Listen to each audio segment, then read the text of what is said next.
The Economic and Organized Crime Office, in collaboration with the police, CID, and other allied agencies, has arrested over 200 foreign nationals, mostly Nigerians, during a raid at a suspected cybercrime hideout in Oyarifa, located in the Ga East Municipal District. Fred Duho has the details. In a joint security operation dubbed Operation Rescue Shield, EOCO, the police, CID, and other agencies rescued and arrested 219 individuals believed to be victims of an international cybercrime ring. According to the acting executive director of EOCO, the victims were lured into Ghana with promises of well-paying jobs, only to be held against their will and forced to participate in online scams. 219 people were arrested at Kunsak Estates in Oyarifa.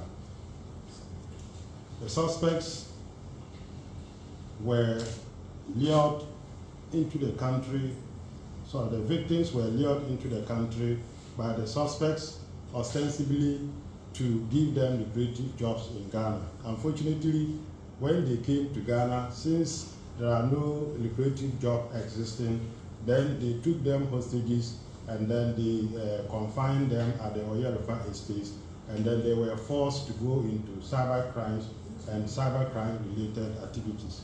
EOCO says among those arrested, 11 are minors, 7 are females, and 201 are adult males. 35 of the suspects are believed to be masterminds behind the operation. Investigators believe many of the victims were trafficked and forced into cyber fraud under duress.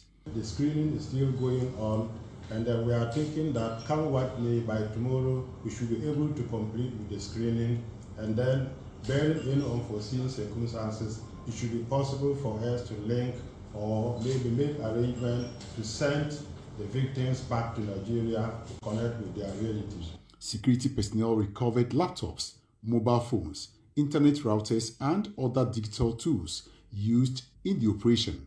Personal belongings were also secured as evidence. EOCO has announced that the arrested individuals will be processed for deportation within 48 hours. When the Nigerian High Commissioner met them, these were the complaints or issues that they raised.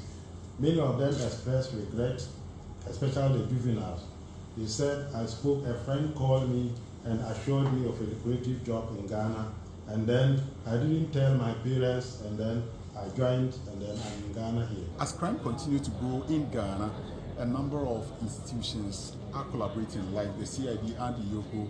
They are basically collaborating to ensure that they nip this form of cyber crime in the bud. Hey, wonders shall never end. Nothing we no go see in Ghana coming from Nigerians. Guys, today I bring to you another news. This is a very sad one, guys. 219 human traffickers arrested by EOCO in Ghana. Oh my God, they are Nigerian citizens.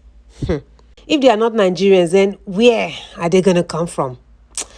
Guys, let's get right into the video, and at the end of it, I'd love you to drop your opinion in the comment section. Let's watch. Let me take you to the office of EOCO, because in the major breakthrough in the fight against human trafficking, the Economic and Organized Crime Office has this afternoon arrested over 200 Nigerian nationals suspected of running a child trafficking ring spanning Ghana and other parts of West Africa. My colleague Kenneth Jassi is there. I can take you live to the EOCO office now, and they are about to speak to the media.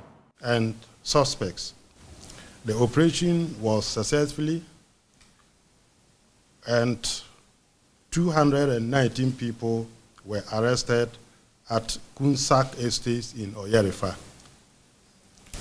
The suspects were lured into the country, the victims were lured into the country by the suspects, ostensibly to give them lucrative jobs in Ghana. Unfortunately, when they came to Ghana, since there are no lucrative jobs existing, then they took them hostages, and then they confined them at the Oyarifa estates, and then they were forced to go into cyber crimes and cybercrime-related activities.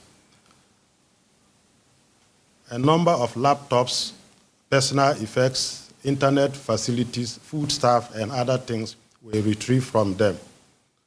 Together with the Ghana Police Service and then the Army, they were brought to the Economic and Organized Crime Office, and then we have subjected them to some screening. The essence of the screening is to separate the victims from the suspects, to even separate the juveniles from the adults. And then we also want to know what type of criminal activities they are involved in. And whilst the screening was going on, the Nigerian High Commission visited us, and then he met with the victims and the suspects, and then he admonished them to cooperate with the office. At the moment, the screening is still going on, and then we are thinking that come what may, by tomorrow, we should be able to complete with the screening, and then bearing in unforeseen circumstances, it should be possible for us to link or maybe make arrangements to send the victims back to Nigeria to connect with their relatives. I think for purposes of the operation, the planning and everything, our counterpart with the CID, we had met at National Security, we planned together, we executed the exercise together.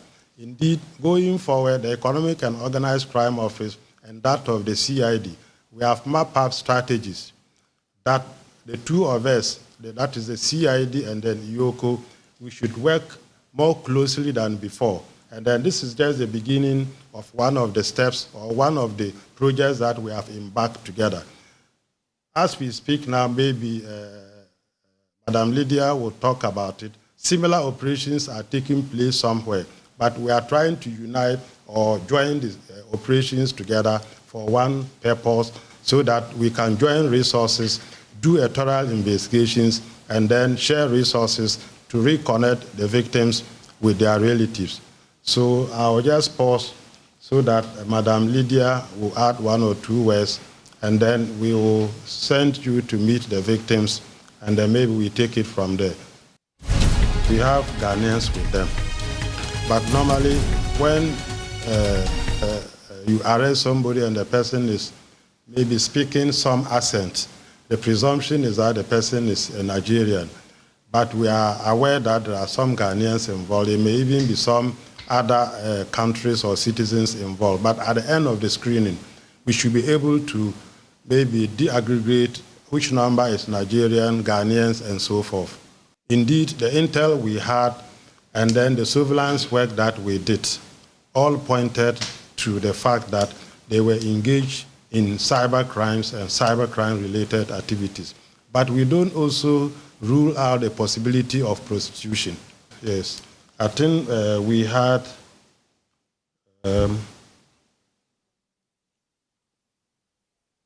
those below or those within the ages 15, they are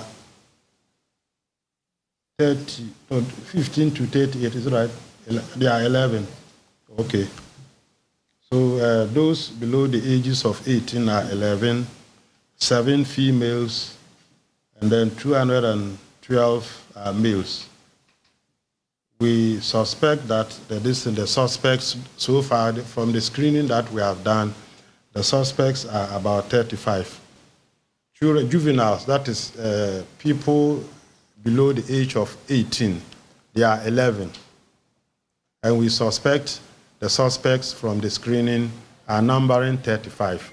Normally, in traffic cases, that is how it started. Nobody will volunteer him or herself to be trafficked if the motive is not going to better the person.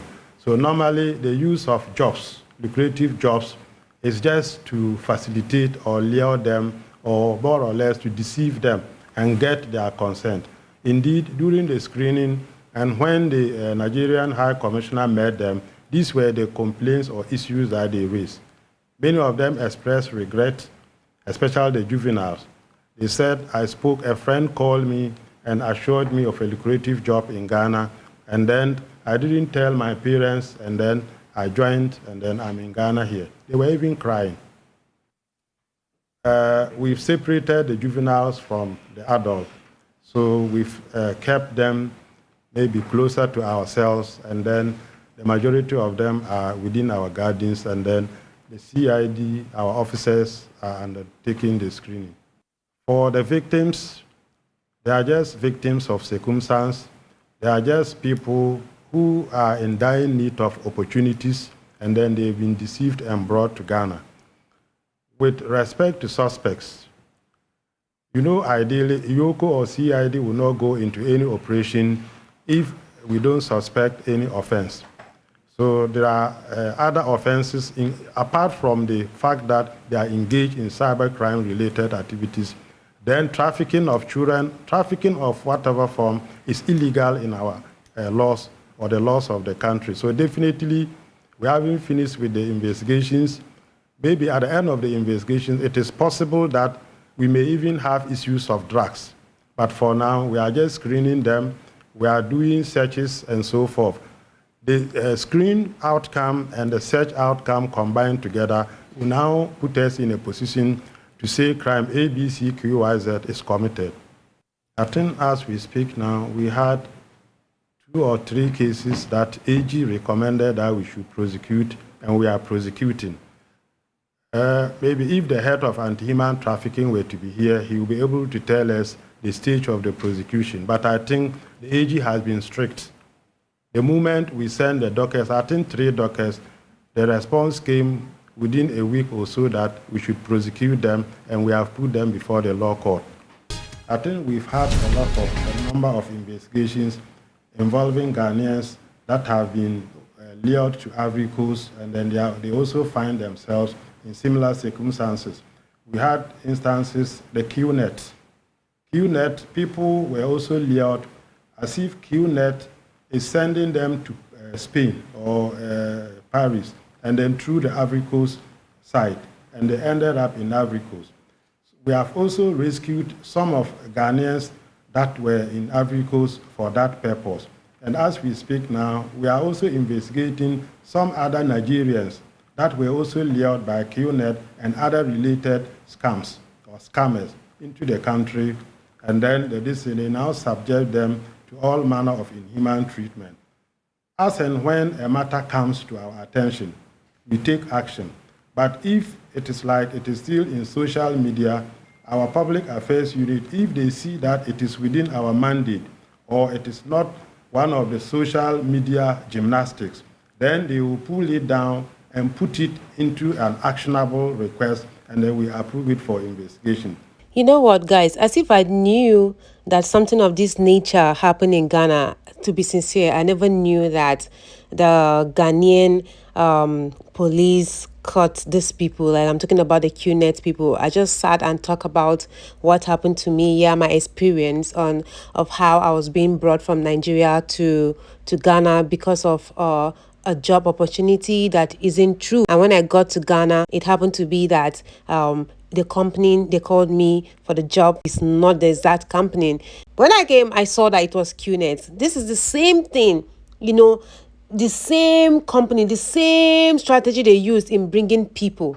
It's very sad. It's very, very sad that we do not even have jobs here, and people can easily lie to us. We leave our country and go to another country just for greener pastures. Look at how people fall victim of what they did not plan of. Can you imagine? I know. I went through that same thing. You can imagine somebody that do not have money, and they tell the person, go and borrow, go and take loan. And the person will do that same thing, come there, and I've seen plenty people that took loan and they could not return home. They cannot go back because they don't have any means of paying back the loan. So that's what usually keep them stuck in Ghana. I know of a guy up to now, he's still in Ghana. He couldn't return back. I don't know how the guy is faring. But the last time I spoke with him, he was asking for assistance, and I did my best. You see, oh God, if our countries are better, what will make us leave our country and go to another country for job opportunities? So to crown it all, we are still going to take the blames back to our government. They are not doing what they're supposed to do. Look at how our youth are suffering. Look at the minor. Look at the small boys. I don't even know if they are ladies or boys. Hey, it's sad. It's very, very sad. So guys, let me know your thoughts in the comment section below. Do also like, subscribe to the channel, share this video to as many eyes out there. I believe they'll watch and learn from it. I love you guys always. Bye bye.